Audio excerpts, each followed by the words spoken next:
Ike and Linus, special guests, and really, really everyone's favorite part of the podcast. So Linus is joining us in our upcoming episode, but you guys are back fresh from a big, huge, giant adventure. Yes.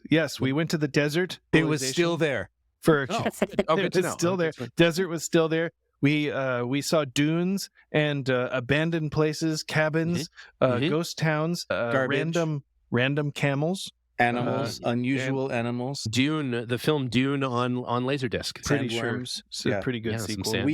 We ate a lot of spice. Yeah, the spice. Lot. Yeah, it's good. Yeah, it's a $20 remake of the film Dune, and instead of the spice, it's just gas station Indian food. I mean, I would probably build an interplanetary system to collect that stuff if it wasn't already available. Yeah, gas station Indian food. Interstellar travel is powered by gas station Indian food. Yeah, no, that makes sense. Well, boys, in the news this week, I always, I have a special team of researchers working round the clock to find new and exciting wheels for Land Rovers, as I know it is Ike's favorite thing. I may have, and I challenge someone to find a wheel that is holier than this particular wheel. What about the wheels on the Pope Mobile? Yeah, possibly. I mean, the only way you could make a wheel with holes that are closer together is if the hub was somehow like suspended by magnets or something inside of the tire. There is so little holding this wheel together, but of course we're talking more hole than wheel. It's a company called Heritage Customs. You would be hard pressed to not know that, as it is written in white lettering on the wheel itself. And there's got to be about it's laser engraved, and there's 600,000 holes on the around the circumference of this. Plus the 5 wheel. holes that you mount it with. So yes, those at least get something put into them. The rest of these holes are. I think you could put something in the other holes too if you're creative. I mean, maybe you could fashion a basket weaving apparatus or something with all those holes. They look like about the diameter of a hot dog. All those wheels, you could just put hot dogs in there. Hot dog wheels. So yeah, these wheels are very reminiscent of the Wolf wheels. Mm-hmm. That were made and sold for military Land Rovers and later sort of an aftermarket fitment for Series and Defenders. Yep. Except they have way more holes, and they're 20 inches, which is written in 20-inch tall letters on the side of the wheel. Did you notice on the site where we have been looking at them, there is the ability to swipe and get more pictures? There's 50 photographs that you can swipe through. We'll post that link to this article, and oh my goodness! Yeah, I believe. Well, this is a whole heritage. It's the car. Okay. Yeah, the whole car. So there's like some bronze wrap. Maybe it's real bronze or copper, maybe. And then it's kind of got a like faux-tina, or as our friend Rob Sprassen says, shitina. Shitina, yeah. Got a nice shitina. They put on the vents and the. Sounds like a stripper that I met one time. Oh yeah. And the wrap that they've got on it is reminiscent of like one of those Rubbermaid storage sheds, that's made out of that. It's sort of the kind that always leaks. Yeah, the roundiness of the new Defender really lends itself to sort of looking like a Rubbermaid tub. It's good. Well, I think what's interesting is there's an inception level of fakeness to these treatments. Like first of all, you've got fake diamond plate on the top of the Defender, right? Right. It's not even real aluminum diamond plate. Yeah. And then that fake diamond plate has a fake metal finish to it. It does have a books on tape, back on books kind of quality. Yeah. I just look at that. It's like a fake copper.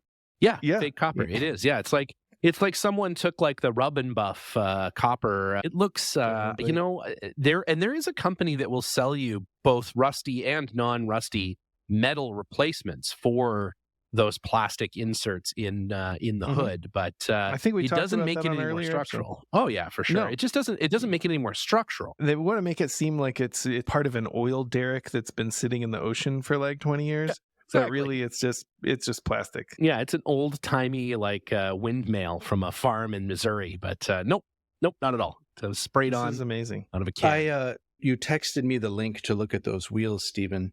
I would expect you to buy them. I thought that was maybe, I already did.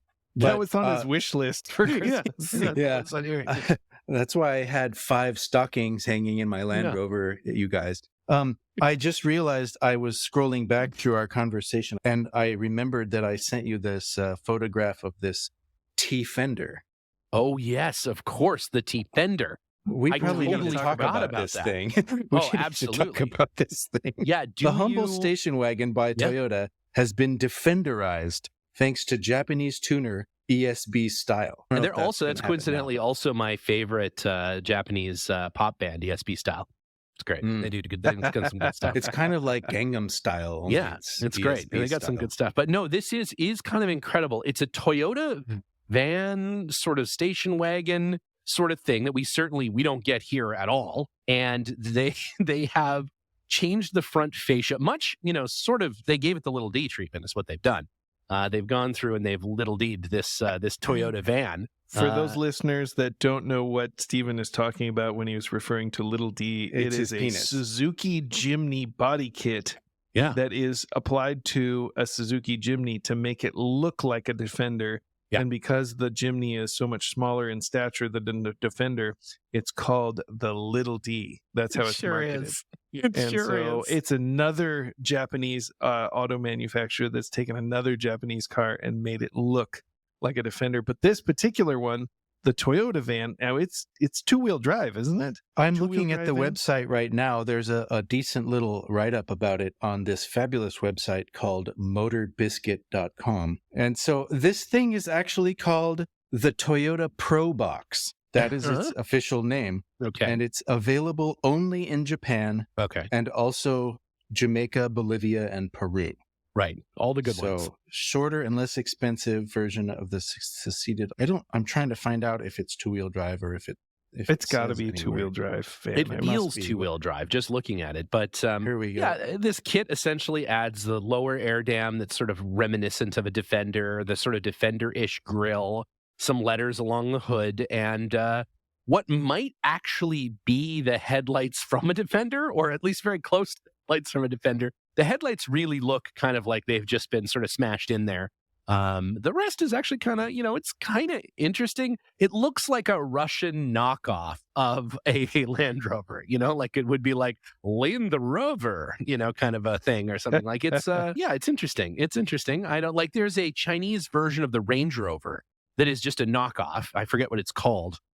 The golden bird or something. And it's pretty cool. The ESV style kit is $2,500. Oh. And it also fits the Mazda Familia. Oh. If you don't already have a Toyota Pro Box. Right. But you do have a Mazda Familia. Yeah. I don't know which is worse. Can we get this kit adapted to a Mazda Miata?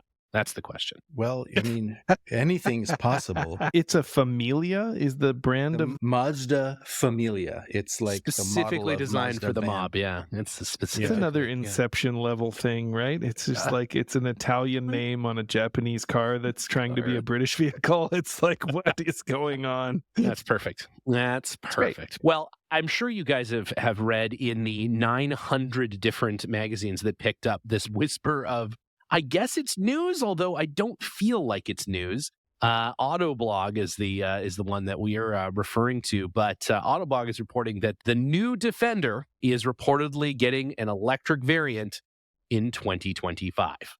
So I don't think that's news, right? I think we knew that it was getting an electric variant and that it was going to be in like around 2025. But I guess, I don't know, somebody has made that official. Maybe Terry Bollary on his way out was like, oh, by the way. But I don't know. It'll be interesting. I'm not sure. It's an interesting question to put a full electric powertrain in a Defender when the Defender is targeted at the sort of adventure overlanding kind of crowd without a way to, and maybe by 2025 there will be a way, but without a way to refuel it in the field without, a football-sized solar panel. It looks like you could, yes. Like, oh, that guy's cool. He probably goes on adventures. It looks like you might do that, but you don't. So the question is, should we just take one of those little Scion cube trucks and just put a little D kit on it and say we have our own electric Defender right now? I mean, I think there's nothing stopping us. Or one of these T-Fender kits. Or get a T-Fender kit for the like Mazda a Scion TC. Familia. I think actually I was reading on another website, the bumper, let's see, the 90,000 yen for the front bumper, 60,000 for the rear bumper, 50,000 yen for the headlight and taillight covers. But besides the Toyota Probox, ESB Style is also preparing a similar Defenderized version. I don't know what the heck this is. It's called the Honda N-Van K car. K being K-E-I. That's a really tiny vehicle. So very tiny. It's like a class of cars in Japan that encompasses like all of the micro vehicles that they produce, and it's sort of apparently they're making its a kit for that too. It's capped by its engine displacement, and usually it's 1,000 cc's or 660 cc's supercharged. Ooh. And so that would be really cute. That's even smaller than the Jimny, so it's like a micro D. I was reading also the size of the engine of the Probox, and I think it's 107 horsepower and 1.5 liters. So nice. It's the same size as my motorcycle. Speaking of Japan, there is a video, and I don't know if you guys ever watched the Ammo New York City. They're like they make a cleaning products for very, very high end cars. You know, like a tiny bottle of spray. That's Ammo $32. is the brand? Yeah, AMMO. And they make, like a little spritzer bottle of like windshield cleaner for a Ferrari that's like $200 or something. So is this like a Maglite and Meguiar's of the 90s? It is, exactly. This is Ammo of the 2020s? Of the 2020s, yes, exactly. So the Ammo cleaning people, they have a YouTube channel where the guy, Mr. Ammo, I guess I don't know what his name is, but he cleans incredibly dirty cars, like cars that haven't been cleaned in 25 years. We should take him Ike's car. Oh, shoot. We just take him Ike. We had a car recently that we cleaned. There'd be nothing left. We had a car that had 55 gallons of dirt in it. No joke. No exaggeration. No kidding. The tool lockers, the space between the cab and the pickup bed, down along the chassis rail, rocks had started clogging up the little gaps. Getting in there, and then dirt got on there, and then rocks and dirt, and it just piled all the way up to the top capping of the tub. And it probably had like 30 pounds of rocks and dirt in there, at least. And they were all jammed in there, all squished. And, we had to bend the tub and sort of fish them out with a stick. It was incredible how much dirt was in that car. This guy told us that he had never washed the car since he had it, and he had it for 45 years. Yeah, never washed it, and it was a plow truck, so it was just full of soil. He just would get in it with mud all over. We had a car similar to this one time that you'll recall, Ike, but instead of dirt, it was cigarette butts. But this basically the same thing. You couldn't see the floor. It had what are those mats called? Link mats. Had link mats in it, but you couldn't see them because all of the spaces in between the little links full of cigarette butts, and in this case, dirt, and then just a layer over the top of the whole thing too. So when you scrape the first layer of cigarette butts and or dirt off, you say, oh my gosh, there's link mats. There's link mats. I went to look at a guy's Series 3 once, and he had destroyed it essentially in trying to fix it. But one of the things that he did was take the floors out to like mess around with the clutch and make it, I'm sure, much worse than it was when he got it. And it had link mats in it. I only know this because I found a little chunk of link mat, and I said, "Oh wow, are there more of where are these?" And he said, "Oh yeah, they were on the floor. We threw them out. I don't know who made those. They're like made out of old tires." And I'm like, "No, those are super hard to get out. You darn it! Oh, it's terrible." Anyways, but back to this car at Ammo. So the Ammo folks have come across a Japanese team Camel Trophy discovery that has seen probably not been cleaned in a real long time. I think something like 12 this years was in or something. Canadian impound truck? That was it's a different one. This is a different one. This is I'm not sure where they acquired this. This one doesn't have a roof rack on it. It's missing some stuff. This is a little newer than that one as well. But it has, again, pounds of shit in it, literal shit and figurative. The glove box, when opened, there was like a full like raccoon's nest in there. It was nuts. Like it is the dirtiest car Certainly Camel Trophy car, but maybe the dirtiest car I've ever seen. And so that's fair. If I had a raccoon nest, that's probably where I would keep mine. In the glove box of your Camel Trophy truck. Yeah. I bought one time, speaking of dirty cars, in the Bay Area, I purchased a Series 2A 88 Land Rover, and it had a pack rat nest in it to like rival all pack rat nests. It looked like a family, an apartment complex. I think it looked like a family of eagles lived in it. It had a nest from the dash up over the seats, like over the middle bulkhead and halfway up the rear door, and the entire engine bay was woven together with sticks. It looked like a beaver dam. It was crazy. By a family of eagles, you mean Don Henley? Yes. Don Henley and his family lived in this Land Rover. The rat was very tenacious and didn't want to leave. So when I was in San Francisco, there was like a construction area, and they were like tearing down a building, and I was like, hey, can I leave all these sticks here? And the guys were like, yeah, sure, whatever. We're just going to scrape it all into a truck and haul it away. And I was like, okay, cool. So I took a rake and I raked all of the sticks out of the Land Rover, and it made a pile like 8 feet in diameter. It was huge. And so I raked it all out, and I knocked out most of what I could out of the engine bay.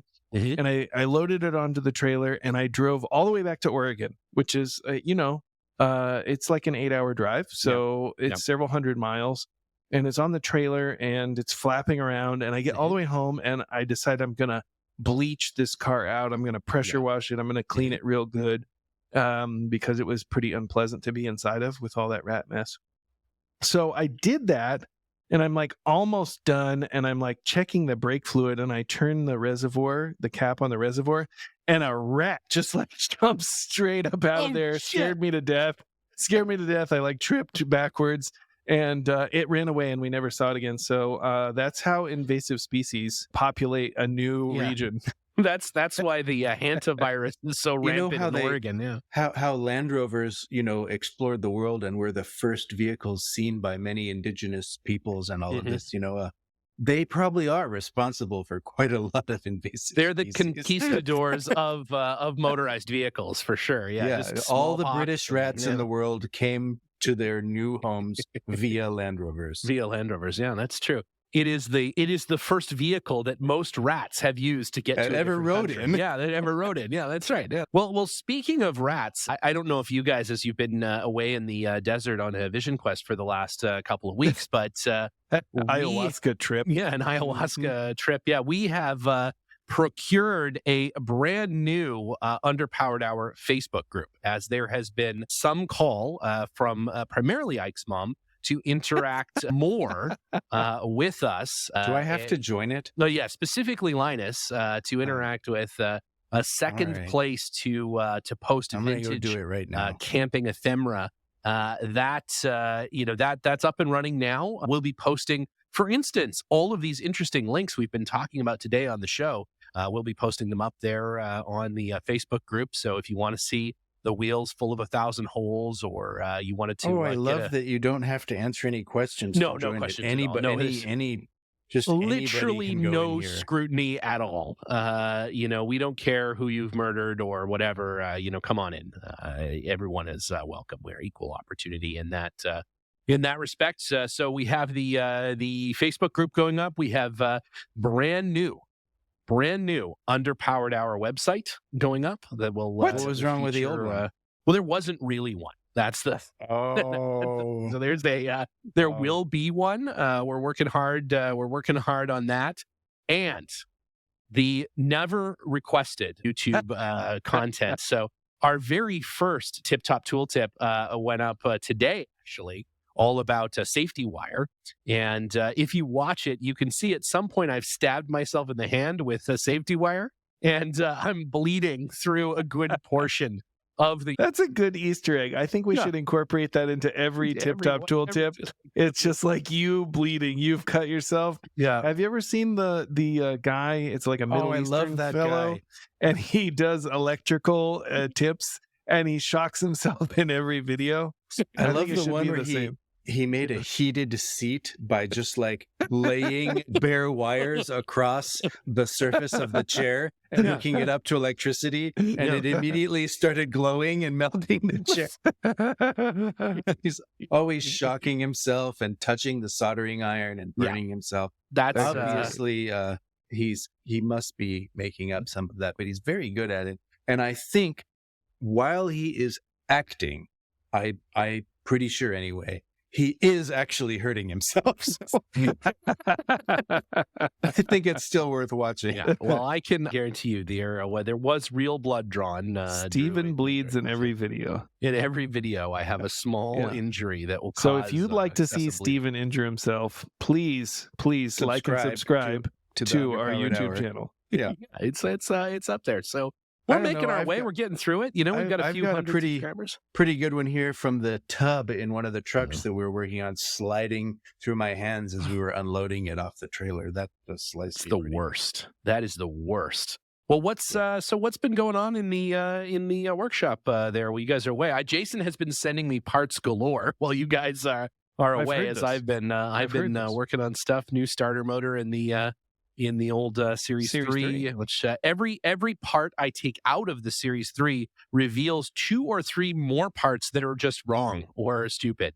So we decide that like sometimes we get a car and it's a running car, it drives, but it's just missing all these little tiny screws and little clips and sometimes bigger pieces, and you wonder if the owner was like trying to decide how many parts they could throw away before it would stop running. It's a surprising number. It's a surprising number. Yeah, I feel like every day of its life they just took one part, threw it away.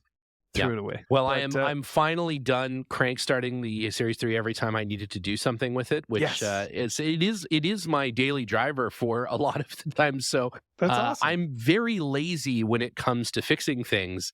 But as it turns out, constantly crank starting a car is the thing that will cause me to replace. I had a Land Rover like that for a while. No, I had a car with no reverse for a long time too. Always pushing it out of gas stations. I had a diesel 88 that was like what I had in high school, and the starter failed in that, and a new diesel starter was $350, which I did not have, and so I push started it for 6 months because you can't crank start the diesel because it's got too much compression. No. Yeah, so I just park it. And we recently replaced a starter in a car that didn't need a starter, but it had one of those reduction gear starters in there. And it's a NADA 6-cylinder that we have, and the post where the wire connects on the solenoid on that thing is points right towards the engine block, and so the person who had put it on the car, the wire was too short to reach that post if the wire was routed around the starter nicely. So they just routed it up behind the starter and then just smashed the starter up against the block, pinching the wire just to nothing. It was just absolutely crushed in there between. It was like there's a rib that runs lengthwise along the block right there, and that wire was just crushed right up, just smushed. And I said, I couldn't believe that thing wasn't shorting out. And if that had worn through the housing of that wire, that would have burned up the whole car.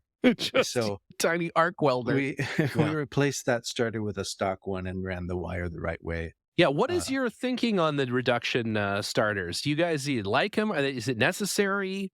I have mixed feelings about them, and I appreciate when somebody tries to improve on the Land Rover design, either for function or longevity.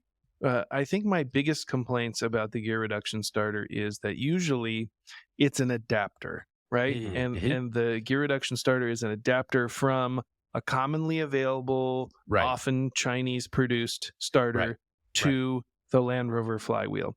And so the problem with that is there are no parts available for those starters, right? It's a replacement only.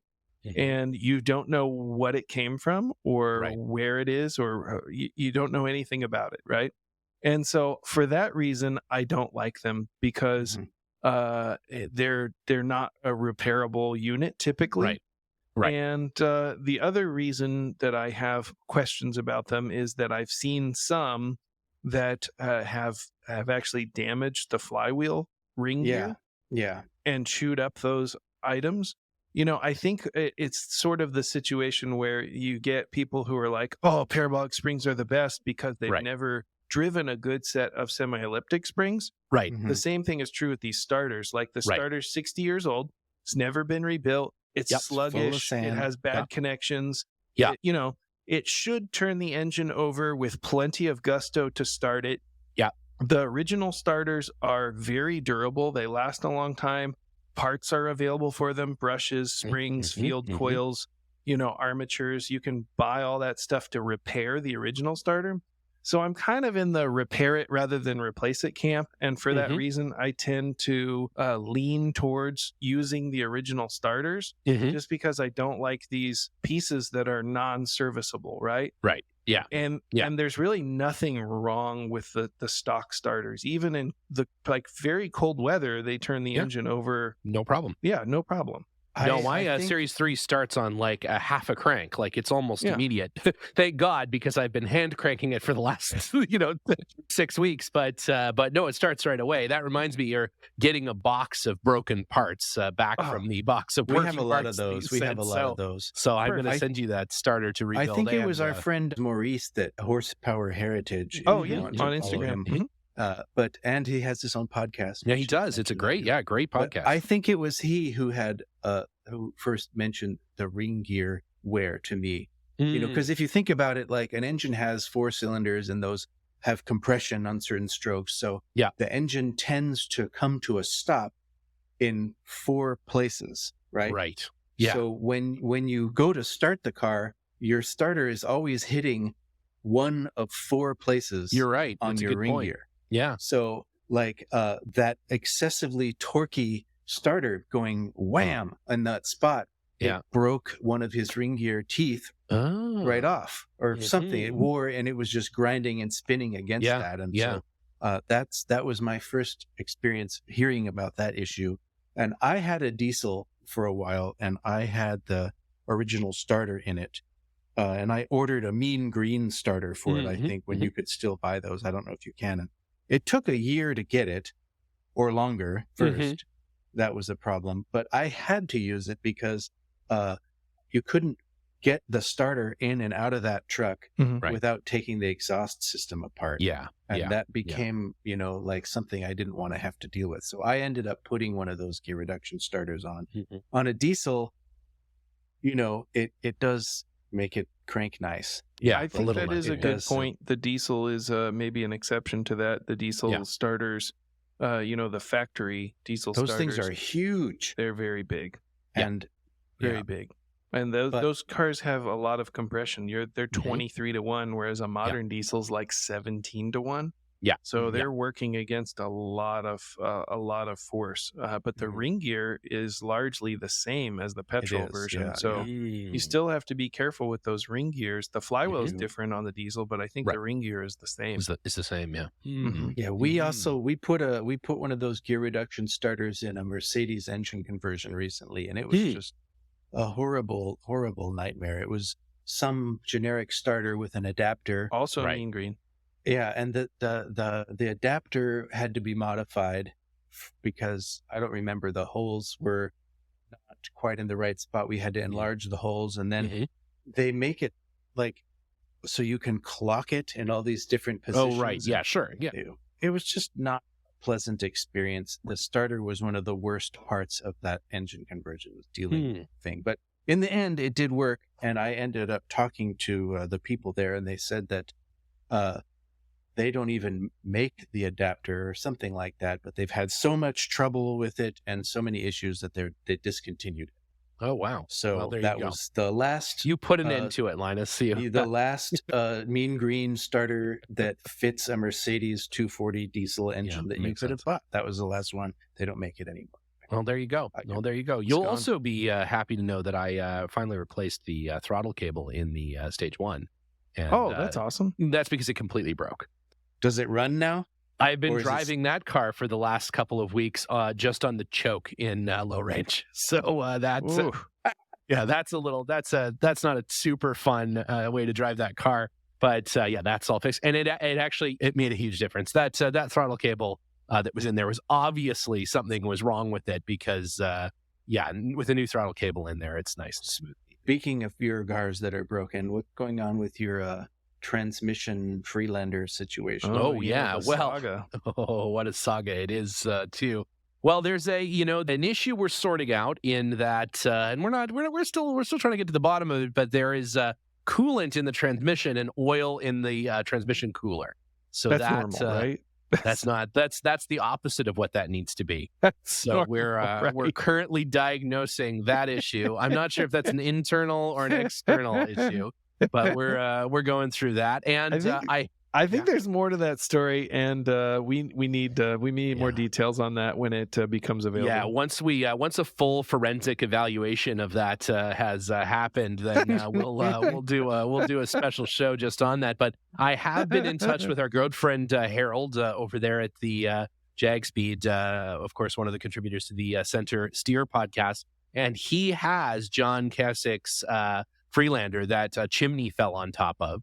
And that just happens to have not one, but two Freelander transmissions.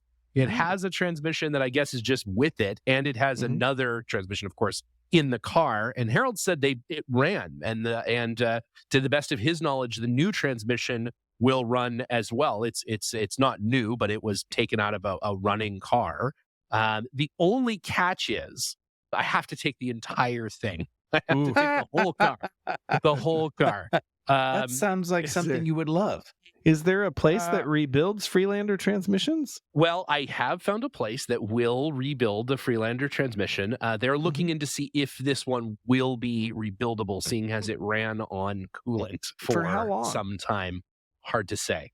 Enough time that it stopped working. Are we theorizing that the radiator combination transmission oil cooler is failing inside? We are not theorizing that at all. No, I think it's something a little more sinister than that.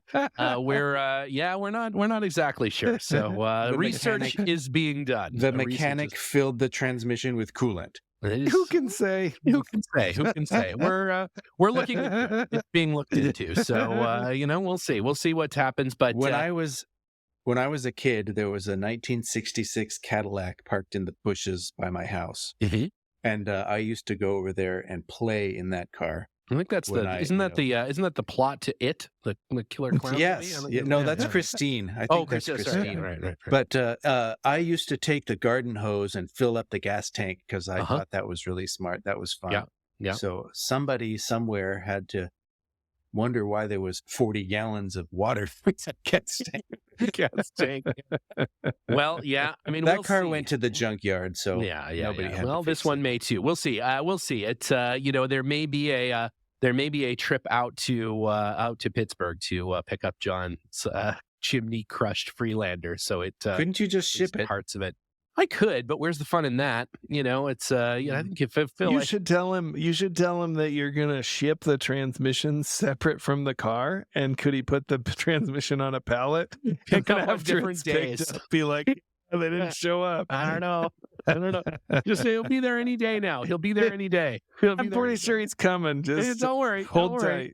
Yeah, it is. It's quite the thing. So we'll see. Jury is still out. This is really turning into exactly what I thought it would be. It's fantastic. Yeah, it is really fantastic. It's a great project. Is this a good "I told you so" moment? I think that was some time ago, Linus. I think that time has passed. It has come and gone, and will likely come again, as that seems to be the theme of this particular project. But you know what? It's not about how much it costs or the fact that at the end of the day I still have a shitty car that nobody wants, even if it's running. It's about the journey. About the journey. Wait, that's not true. That's not true at all. You want it. Yeah, that's true. I do want it. I'm looking very forward to it, actually. I'm looking very forward to it one day running again, maybe, possibly. We're going to change the name of the podcast to Freelander Therapy. We have said, I think this is the last major mechanical problem that we will... No, wait. No, shut up. The last one we will suffer before we abandon this drivetrain and just convert it to electric or something. I think that may be... I think you should convert it to a 2.25 petrol. Well, it would be more reliable. You know that our good friend Dixon Kenner, he has been saying since the outset of this project, just to put a 1.6 liter in it and 80-inch running gear. We'll have to make some custom drive shafts, but switch it to a solid. Just lift the body off and put the body onto, like, I think it might even fit on a 109 chassis. It's long, but it's not like, maybe an 88 somewhere in between. Maybe a Nick Dimbleby like 100-inch kind of conversion. Nobody's done that to a Freelander custom yet. Chassis for your Freelander. Just weld it up. It shouldn't be too much trouble. No problem. We'll just throw it together. Fine. It'll be great. Well, it's on the list with the off-road Miata project as something that shouldn't exist, but like a transporter accident, we're going to bring it into being, and whether it likes it or not, it'll be great. Well, speaking of bringing it into being, like it or not, next week we are going to review your incredible desert trip. Hopefully, we'll get some of the co-patriots there together, and you can hear all about it. All the hot springs we found, the horny camel. You can hear about that. Oh, it was really raging. Yeah. You can hear about the pig that got run over, the sand dunes, the times we got stuck. You can hear about the transit van couple that we rescued from Death Valley. Yeah, nice. Yeah. The guy who locked his motorcycle up next to the toilet and couldn't leave. Oh, yeah, that guy. No. We rescued several fellow travelers. We only had one mechanical failure on the trip that I can recall, and it was the only part that I replaced on the car before we left. Nice. So potentially, if you had just left it, it would be fine. You would have been fine. So I took the part off. I replaced it with a new one. Yeah. And then I put the used one, because it was still working, but I was suspicious. I put it in the car and I brought it with me. So when the new one broke, I put the one back on that I had already taken off. So it's sort of like like no change was really made. Very frustrating when the new part breaks and the old one still works. Yes, that is really, really annoying. Ask Liza and Jenna about ripping apart a brand new distributor to, that had 25 miles on it. Wire. For one stupid little wire. And that is why we don't use Petronix anything anymore. At that, boys, we'll wrap up for the week. But remember, we're only 2 episodes away now from the 100th episode of the Underpowered. What are we going to do? What are we going to do? I don't know. I mean, there's going to be fireworks and hot dogs and celebrations and ticker. Should we just not make one?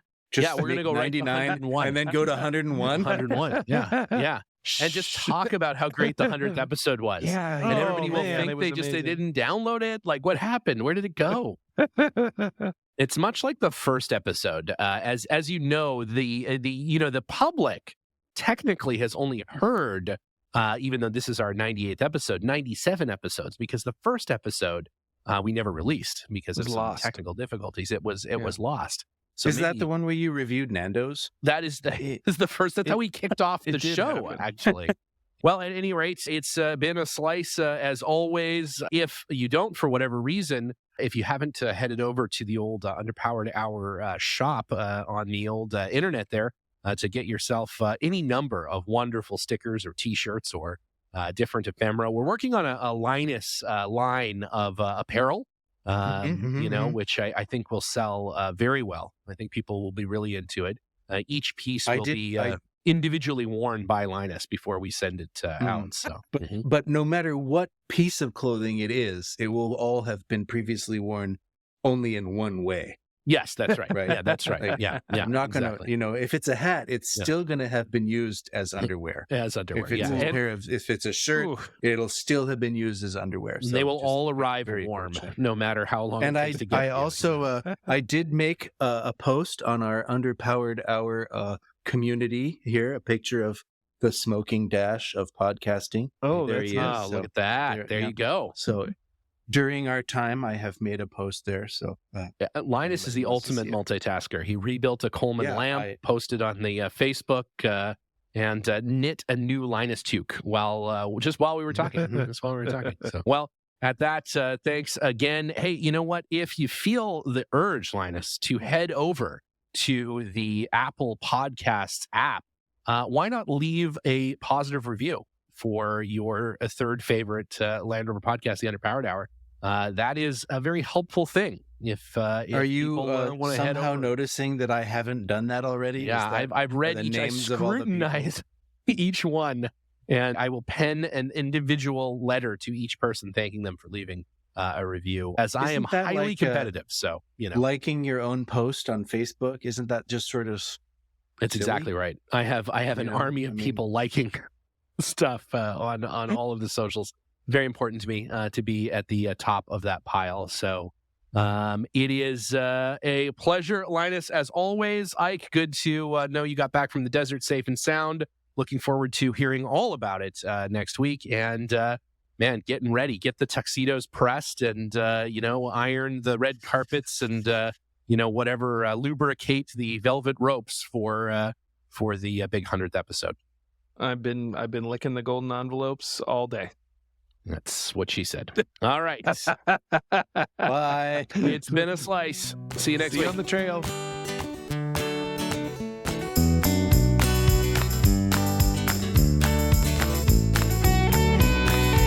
The Underpowered Hour is produced by Liza Barris, Ike Goss, and me, Steve Barris. Pavel Svardov composed and performed our theme music. Consider supporting the show on Patreon, and if you already do, thank you. Your support makes the show possible. For even more, check out our Instagram or Facebook.